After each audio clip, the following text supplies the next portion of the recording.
All right. Hello, everyone. This is Lee Betts from Linked Hacker. And Lee, it's so great to have you here today for this Business Spotlight interview. And please tell me in your own words about you and who you are and the name of your company and what you do and how long you've been doing it for. Yeah, absolutely. Thanks for having me. So my name's Lee. I'm the founder at Linked Hacker. We're one of the leading cold email agencies in the world. Over the last 5 years, we have generated over $1 billion in sales pipeline for over 1,500 tech companies in about 20 different countries. Wow. And have you always wanted to be in this type of, I guess, in this field, or is something you done, you imagined this as a younger child, or it's something that you grew into and you just found this niche? No, I don't think many people dream of working in email marketing. Yeah. However, for as long as I can remember, I have wanted to run my own business.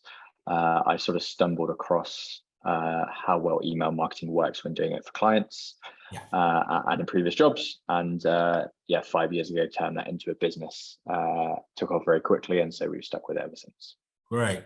And what was your aspirations to run your own business, not be employed by anyone, but actually do your own thing? What actually motivated you? What drove you to start your own business? I'm sure, like most people, they don't like working for other people. Freedom of time. And I think that the primary thing is that I get rewarded the amount of time that I put in, results in what is that on the other end.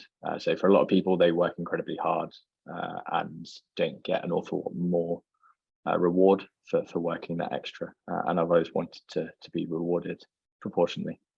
I see. And what would you say is your greatest reward for running your business? There's many.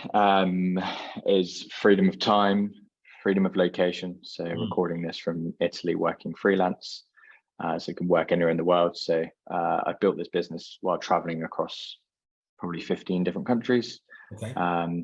Financial freedom. That covers most of it. Oh, perfect.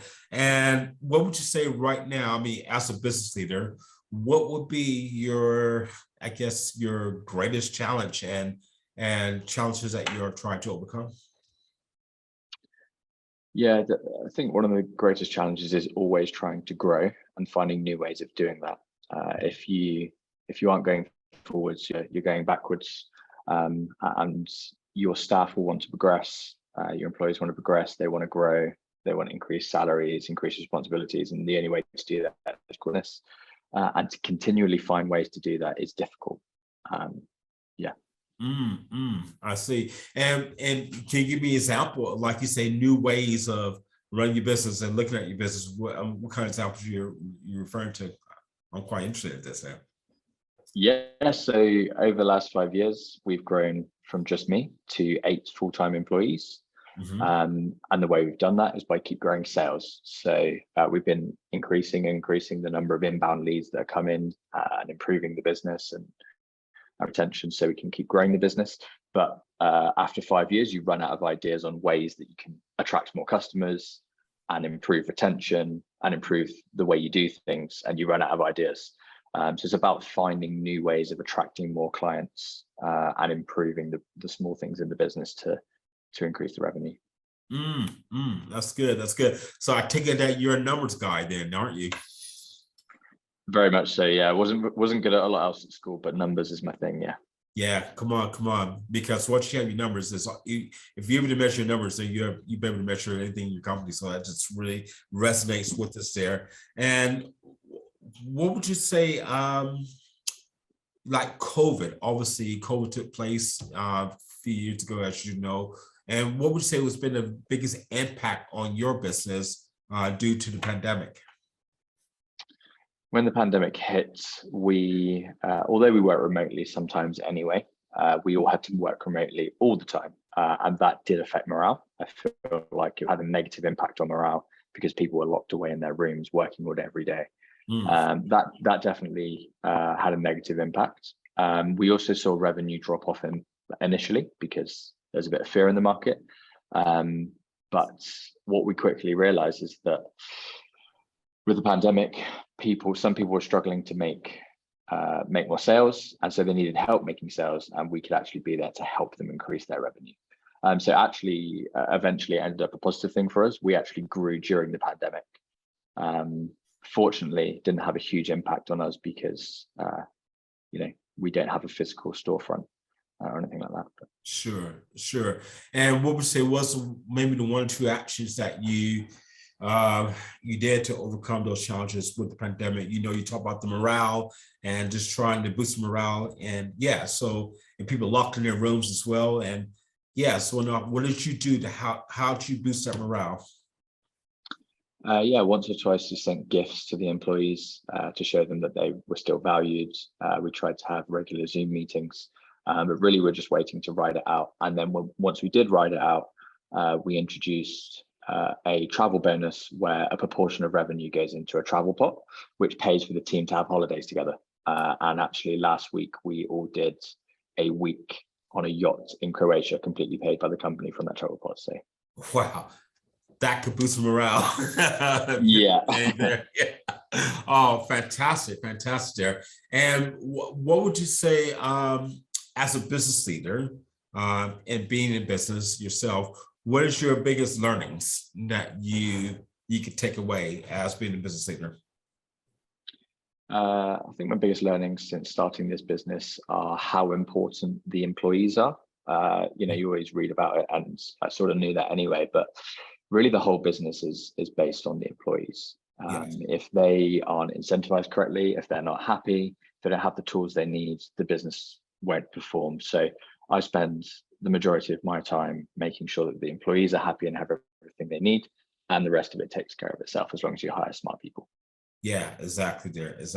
And again, looking at the employees, it's also a morale booster as well. So yeah, fair play, well done. And I mean, let's say if you started your business over again, if you had to do things over again, what would you do differently? First of all, I would pick a product or a service with much higher margins. Whatever you try to sell, it's going to be reasonably similar once you become an expert in that field. The sales process is reasonably similar. So I would try to choose maybe a marketing services that has much higher margins than the one I chose. Other than that, I can't think of anything else that I would really do differently. Obviously the things I've learned over time we've implemented anyway. So but that's one thing we can't really change is the service we offer. So Great. And what's inspiring you today, Lee? What's inspiring you? That's a good question. Really, I keep thinking that I want to take a bigger swing. So I have started several other companies over the last couple of years that have much more potential and could have a much bigger impact on humanity than an email marketing agency. But none of them have taken off yet.